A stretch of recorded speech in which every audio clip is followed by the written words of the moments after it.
Assalamualaikum warahmatullahi wabarakatuh. Nama saya Nur Laili, NIM S1E019241 dari kelas 5G, Program Studi Pendidikan Guru Sekolah Dasar, Fakultas Keguruan dan Ilmu Pendidikan Universitas Mataram. Baik, di sini saya akan menjawab soal ujian tengah semester dari mata kuliah Pembelajaran Bahasa dan Sastra Indonesia SD. Langsung saja ke soal yang pertama, yaitu tentang konsep belajar dan pembelajaran bahasa Indonesia di SD. Yang pertama yaitu tentang belajar bahasa. Makna dari belajar bahasa adalah di mana seseorang mempelajari suatu bahasa dengan fokus kepada kemampuan berbahasa dan berkomunikasi. Dalam kemampuan ini melibatkan dua kemampuan. Yang pertama itu kemampuan menyampaikan pesan, baik yang itu secara lisan yaitu melalui kegiatan berbicara maupun secara tertulis yaitu melalui kegiatan menulis. Dan kemampuan yang kedua yaitu kemampuan memahami, menafsirkan dan juga menerima pesan, baik itu yang disampaikan secara lisan yaitu melalui kegiatan menyimak, kemudian baik yang secara tulis yaitu melalui kegiatan membaca. Kemudian yang kedua ada belajar melalui bahasa. Belajar melalui bahasa maknanya adalah di mana seseorang menguasai bahasa untuk mempelajari suatu pengetahuan, sikap, dan keterampilan. Artinya di sini bahwa bahasa adalah alat untuk mempelajari suatu pengetahuan yang lainnya, seperti misalnya ilmu pengetahuan sosial, ilmu pengetahuan alam, pendidikan kewarganegaraan, dan juga sejarah. Kemudian yang ketiga di sini ada belajar tentang bahasa. Belajar tentang bahasa maknanya adalah di mana seseorang mempelajari suatu bahasa untuk mengetahui sesuatu yang terdapat dalam bahasa tersebut, misalnya seperti sejarah, kemudian sistem bahasa, kaidah kebahasaan, dan juga produk bahasa berupa sastra. Kemudian lanjut ke soal yang kedua, yaitu tentang prinsip pembelajaran bahasa Indonesia SD. Prinsip yang pertama yaitu tentang dari peserta didik diberitahu menjadi peserta didik mencari tahu. Artinya bahwa peserta didik di sini dituntut untuk lebih aktif dalam proses pembelajaran. Artinya bahwa guru hanya memberikan kata-kata kunci atau kunci-kunci utama terkait dengan materi yang akan dipelajari. Kemudian guru memberikan kata-kata kunci atau kunci-kunci utama terkait materi tersebut kepada peserta didik, yang kemudian peserta didik mencari tahu atau mengembangkan pengetahuan tersebut secara mandiri.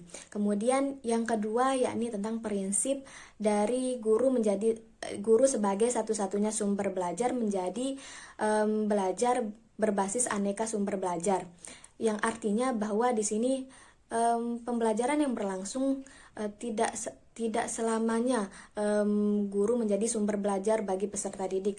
Bahwasanya sekarang sumber belajar sudah sangat banyak, yaitu seperti internet atau mungkin teman bermain, kemudian orang tua dan juga kakak-kakaknya, mungkin itu bisa disebut sebagai menjadi sumber belajar bagi peserta didik.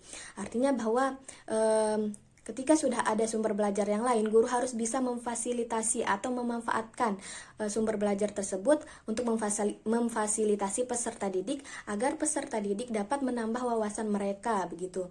Sehingga wawasan yang didapatkan peserta didik itu menjadi lebih luas, tidak hanya terfokus kepada pengetahuan yang diberikan oleh gurunya saja. Kemudian yang ketiga yaitu tentang prinsip yang menyatakan bahwa siapa saja adalah guru, siapa saja adalah peserta didik, dan di mana saja adalah kelas. Artinya bahwa di sini siapa saja adalah guru, artinya bahwa peserta didik atau siswa bisa menjadi guru ketika peserta didik tersebut atau siswa tersebut misalnya melakukan presentasi, kemudian ada temannya yang memahami materi presentasinya atau terkait materi pengetahuan yang ia sampaikan. Berarti di sini peserta didik tersebut bisa sebagai guru bagi siswa yang mendapatkan ilmu dari peserta didik tersebut. Atau misalnya juga guru juga di sini bisa berupa orang tua, kemudian kakak mungkin atau teman sebaya, di mana peserta didik atau siswa dapat mendapatkan ilmu juga ketika mereka diajarkan oleh ibunya atau kakaknya atau teman bermainnya mungkin. Kemudian yang kedua di sini bahwa siapa saja adalah peserta didik. Artinya bahwa guru juga bisa menjadi peserta didik ketika guru atau seseorang memposisikan dirinya sebagai siswa atau peserta didik ketika mereka sedang mencari ilmu atau mendapatkan ilmu. Kemudian yang ketiga yaitu di mana saja adalah kelas. Artinya bahwa kelas di sini tidak terbatas atau tidak hanya tentang kelas Zoom meeting mungkin atau Google Meeting atau mungkin ruangan kelas yang ada di sekolah dasar gitu. Tidak hanya terbatas pada itu saja, melainkan kelas di sini adalah dimanapun seorang siswa atau seseorang itu mendapatkan suatu ilmu pengetahuan, maka itu bisa disebut dengan kelas. Misalnya peserta didik itu sedang bermain dengan teman-temannya di lapangan. Nah, namun dalam kegiatan bermain itu mereka mendapatkan ilmu atau saling menukar informasi atau menukar informasi terkait pelajaran mereka. Berarti di sana juga bisa dikatakan sebagai kelas bagi peserta didik karena mereka mendapatkan ilmu. Kemudian kita lanjut ke soal yang ketiga yaitu tentang komponen pendekatan kontekstual. Adapun komponen pendekatan kontekstual yang pertama yaitu tentang komponen menemukan atau inquiry, di mana komponen menemukan atau inquiry ini merupakan suatu komponen yang penting dalam melakukan pembelajaran berbasis kontekstual. Artinya bahwa di sini pengetahuan dan keterampilan peserta didik bukan hanya dari kegiatan mengingat atau dari kegiatan mengingat suatu atau seperangkat fakta, melainkan pengetahuan dan keterampilan tersebut peserta didik dapat dapatkan melalui kegiatan menemukan sendiri. Adapun kegiatan pelaksanaan dari komponen menemukan ini yaitu yang pertama dengan merumuskan masalah, kemudian mengamati atau melakukan observasi, kemudian bisa juga dengan menganalisis dan menyajikan hasil, kemudian yang terakhir yaitu mengkomunikasikan kepada pembaca. Nah, adapun urgensi dari komponen inquiry ini adalah di mana peserta didik dituntut untuk dapat menemukan sendiri pengetahuannya begitu. Kemudian yang kedua ada komponen modeling atau pemodelan. Komponen modeling atau pemodelan ini merupakan asas yang cukup penting dalam kegiatan pembelajaran berbasis kontekstual teaching and learning. Karena dengan menggunakan komponen pemodelan atau modeling ini, peserta didik atau siswa dapat terhindar dari pembelajaran yang teoritis abstrak. Artinya bahwa peserta didik tidak akan membayangkan hal-hal yang di luar pembelajaran tersebut. Misalnya guru memberikan dalam pembelajaran bahasa, misalnya guru akan menyampaikan suatu materi tentang bagaimana cara membaca puisi yang baik. Artinya bahwa guru tidak boleh hanya memberikan suatu teori-teori saja kepada peserta didiknya tanpa memberikan contoh atau pemodelan. Maka jika seperti itu, peserta didik tidak akan paham terkait dengan materi yang guru itu sampaikan. Bagaimana sih cara membaca puisi yang baik sebenarnya? Nanti kalau tidak diberikan model atau contoh, peserta didik akan membayangkan cara membaca puisi yang baik itu dengan asal-asalan begitu. Maka di sini diperlukan adanya pemodelan atau contoh. Adapun kegiatan pelaksanaan dari komponen pemodelan atau modeling ini yaitu di mana guru sebelum melakukan pembelajaran menyiapkan terlebih dahulu model atau contoh untuk misalnya bagaimana cara membaca puisi dengan baik. Misalnya jika guru tidak bisa memberikan contoh melalui dirinya sendiri begitu untuk membacakan puisi dengan baik, maka guru bisa menyediakan video tentang bagaimana cara membaca puisi dengan baik, itu mungkin yang diunduh dari YouTube atau mungkin ada peserta didiknya yang sudah bisa membaca puisi dengan baik gitu. Guru bisa menjadikan siswa tersebut sebagai contoh atau model bagi peserta didik lainnya, yang kemudian diharapkan nantinya peserta didik yang lain dapat meniru atau menerapkan bagaimana cara membaca puisi dengan baik sesuai dengan pemodelan atau contoh tadi. Kemudian adapun urgensi dari komponen pemodelan atau modeling ini adalah di mana siswa dituntut untuk bisa menirukan atau menerapkan apa yang sudah dicontohkan tadi, dan juga guru diharapkan sudah menyiapkan model atau contoh untuk kegiatan pembelajaran yang akan diberikan kepada peserta didiknya. Kemudian yang ketiga yaitu komponen refleksi. Komponen refleksi merupakan suatu cara berpikir atau reaksi peserta didik terhadap apa yang telah mereka pelajari sebelumnya. Nah, adapun kegiatan dari pelaksanaan komponen refleksi ini yaitu di mana guru menyediakan atau memberikan sisa waktu di akhir pembelajaran.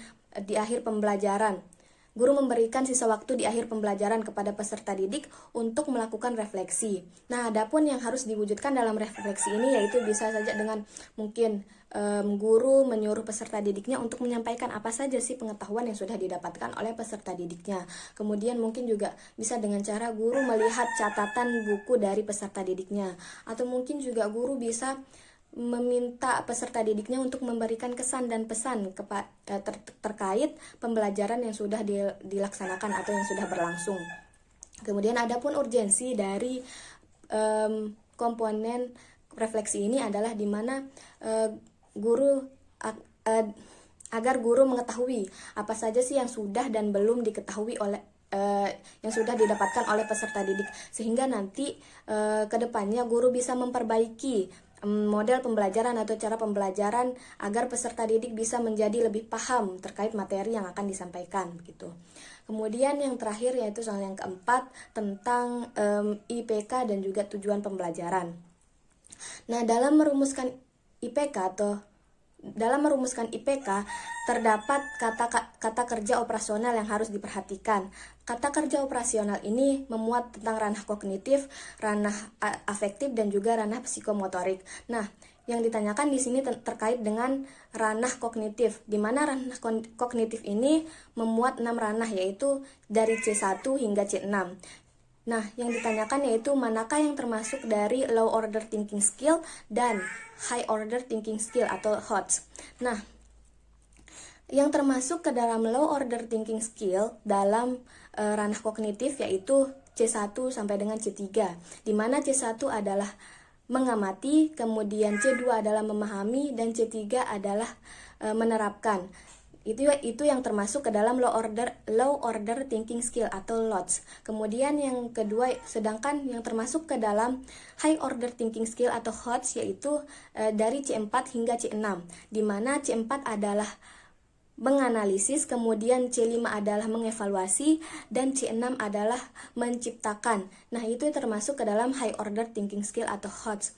Kemudian yang selanjutnya adalah tentang tujuan pembelajaran. Nah, dalam tujuan pembelajaran ini ada beberapa hal yang harus diperhatikan atau dilengkapi oleh guru, yaitu tentang A, B, C, D, di mana A adalah audience, B adalah behavior, C adalah condition, dan D adalah degree, di mana audience yaitu siswa yang dituntut sebagai yang melakukan atau mengerjakan perilaku belajar yang sesuai dengan tujuan pembelajaran yang sudah dirumuskan. Kemudian behavior yaitu suatu kemampuan yang harus dicapai oleh siswa setelah pembelajaran selesai. Kemudian ada condition, di mana condition yaitu suatu suasana atau kegiatan pembelajaran yang menunjang agar peserta didik dapat mencapai behavior tadi atau kemampuan yang diharapkan ketika sudah selesai pembelajaran. Kemudian ada degree. Degree adalah suatu standar atau ukuran di mana peserta didik menunjukkan suatu capaian sesuai dengan tujuan pembelajarannya. Kemudian yang terakhir di sini ada tentang tujuan pembelajaran, apakah sudah benar atau tidak.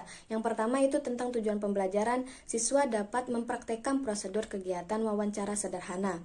Apakah tujuan pembelajaran ini sudah tepat atau belum?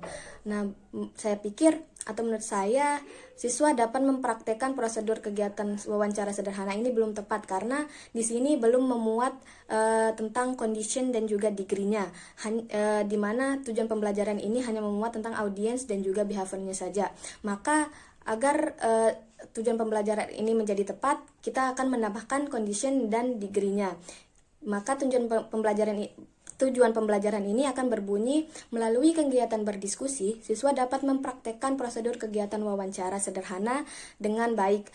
Nah, di mana melalui kegiatan berdiskusi ini adalah conditionnya, siswa adalah audiensnya, kemudian dapat mempraktekkan prosedur kegiatan wawancara sederhana yaitu behaviornya dengan baik adalah degree-nya. Kemudian yang kedua di sini ada tujuan pembelajaran yang berbunyi melalui kegiatan membaca clipping, siswa dapat menyebutkan unsur-unsur iklan.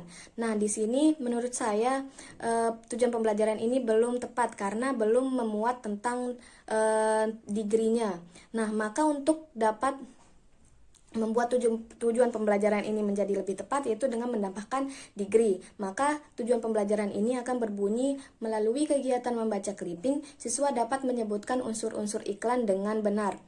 Nah, melalui kegiatan membaca ini merupakan conditionnya, kemudian siswa adalah audiens, dapat menyebutkan unsur-unsur iklan merupakan behavior, dan dengan benar merupakan degree-nya. Mungkin itu saja yang dapat saya sampaikan.